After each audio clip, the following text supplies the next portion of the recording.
Hey y'all, and welcome to PolitiBrawl News. My name is Brian, and at this anti-Doge rally, Matt Miller, the editor over at PolitiBrawl News, perhaps finds the person with the most Trump and Elon derangement syndrome you will ever see. This is wild. Let's dive in. How is Trump deporting people different than what Obama did? What the so deporting people have to do with anything? You know who needs to be deported? Everybody who's not a Native American. Okay? All right, thank Okay? you. You're a f***ing immigrant, my friend. Is this a call to violence in any way? Is this violence? Yeah, are you trying to... What's the message here? Violence? Yeah, he's calling for violence. Is this supposed to be Trump or no? Definitely not. No, I said Trump has a bigger ass. What's your reaction to him promising to deport millions of illegal immigrants? Well, you know, if you want to pay $5 for a head of lettuce, that's cool. Is it racist to do that? Racist? Sure, it's racist. He wants us to be blonde hair, blue eye. He sleeps with Hitler's speeches alongside his bed. Barack Obama deported 3 million illegal immigrants. Was that racist? Well, you know, Obama wasn't perfect either, and we should get the people who cause crimes. We should deal with them. But So you support the percentage of crimes that immigrants cause is less than some of our U.S. citizens. Let me just ask you very clearly. U.S. citizens get out of jail after they kill cops and storm the Capitol.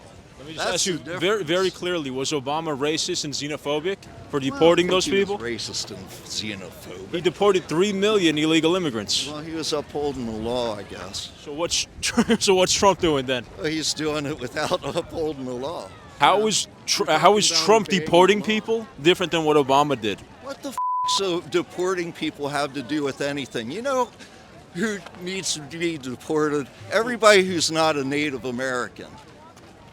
Okay? All right, thank you. Okay? You're a f***ing immigrant, my friend. Thank you. Have a great day. Y'all, somewhere, a village is missing its idiot. Alright? And no disrespect to that village, y'all tried your best. This dude wasn't even coherent. He was out there babbling a whole load of nonsense. And the moment someone brings up the fact that, hey, Barack Obama's nickname for a whole lot of Latinos was the deporter-in-chief. And he just kind of stumbles. He almost freezes like a deer in headlights for a brief moment and then mumbles out the words that, oh, well, Barack Obama wasn't all that great. Oh boy, I am young enough to remember just how venerated, how worshipped, how slobbering these liberals were when Barack Obama was president. That man was bigger than the Beatles, and we all know that the Beatles thought of themselves. And for some reason, they thought that he was on a pedestal of the presidents of a president in the likes of Lincoln and Washington, despite the fact that he was nothing more than George W. Bush with an even worse foreign policy agenda. So let's actually break down those numbers for deportations. According to analysis by the Migration Policy Institute, more than 12 million people were deported, either removed or returned from the U.S. during the Clinton administration. More than 10 million were deported or removed during the Bush administration. Far fewer, more than 5 million, were removed during the Obama administration. So it's ironic that the dude that did the least got the nickname the deporter-in-chief. He must have done something really, really shady, or must have done something really different than these other presidents didn't do. And by the way, Trump only had about 3 million himself. So this is what Obama did.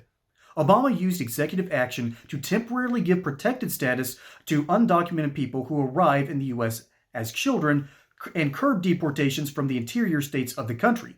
His focus, particularly towards the end of his administration, was on quick returns or new arrivals at the border who were perceived to have had fewer ties to the U.S. So in other words, as Barack Obama became president for more and more periods of time, he ended up deporting only from a handful of regions. So, of course, that nickname spread like wildfire, and he used executive action to do so.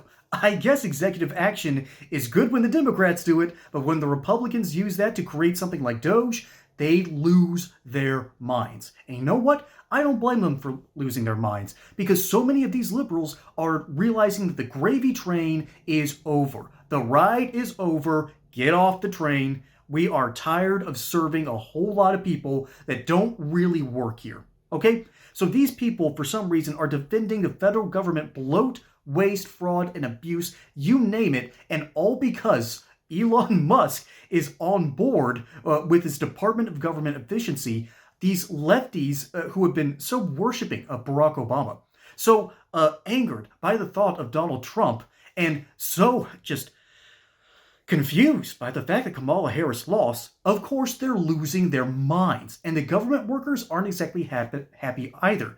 In this clip, you just saw a whole bunch of people protesting. I think that's from the Ellipse. That looked like the Eisenhower building in the background. So they're all out there in front of the White House, just protesting without a shred of evidence or understanding of what's really going on. This dude is out here wondering why Elon Musk is bothering to trim down the fat in our federal government.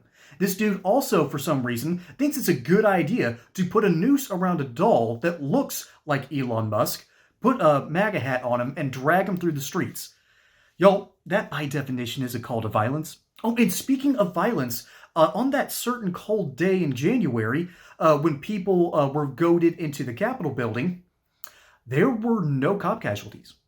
Okay, this guy does not get good information because the only casualties happened well after the fact due to other certain pre-existing conditions and had nothing to do with protecting that building.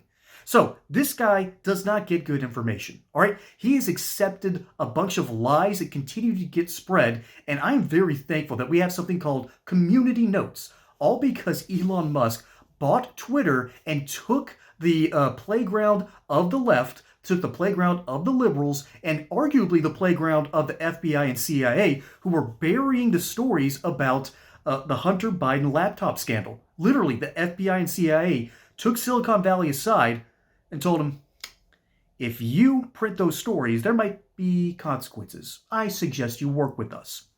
Yeah, that actually happened. And so Elon Musk bought Twitter, took that away from them, cut 90% of the workforce, and now he's doing the same to the federal government. And I am all for it. I do not understand what these people are wanting. Are they okay with our debt situation? Are they just okay with the idea that we have an unsustainable federal government? Are they okay with the fact that there is indeed waste that can be dispensed with, fraud that needs to end, and abuse that needs to stop? There is something fundamentally wrong with these people, and it's all because they believe in terrible media lies. They don't bother fact-checking their sources, and they think that since they've been effectively in charge for the past 10 years, that they had the keys to the kingdom. Well, the keys are in a new person's hand now, thank the Lord, and things are finally changing for the good. And this dude simply does not understand the problem. So, big shout out to PolitiBrawl News, and Matt Miller does a fantastic job with drip, as always, might I add. Folks, my name is Brian. Hope you enjoyed that segment here on PolitiBrawl News. Don't forget to like and subscribe. Catch you on the next one. Until then, y'all have a good one.